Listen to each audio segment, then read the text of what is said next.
Depuis près de 20 mois, la guerre au Soudan a déclenché une catastrophe humanitaire de grande ampleur dans le pays qui touche principalement les femmes et les enfants.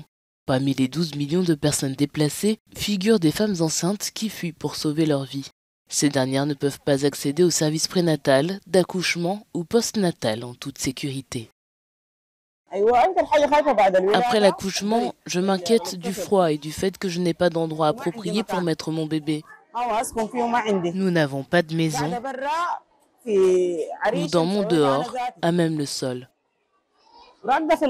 Selon les données du Fonds des Nations Unies pour la population, environ 2,7 millions de femmes en âge de procréer sont déplacées au Soudan, dont plus de 272 000 femmes enceintes. À l'approche de l'accouchement, je m'inquiète de savoir s'il s'agira d'un accouchement normal ou d'une césarienne. Subir une césarienne me terrifie, car je n'ai pas les moyens d'en assumer le coût. Jusqu'à 80% des établissements de santé sont fermés ou fonctionnent à peine dans les zones touchées par la crise.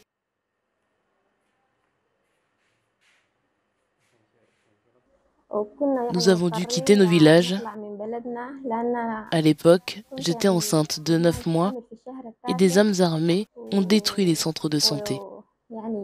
Alors j'ai dû partir.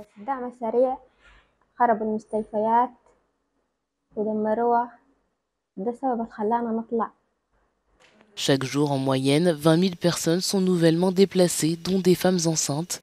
Selon les Nations Unies, près de 1,5 million de personnes au Soudan sont confrontées à la famine ou au risque de l'être.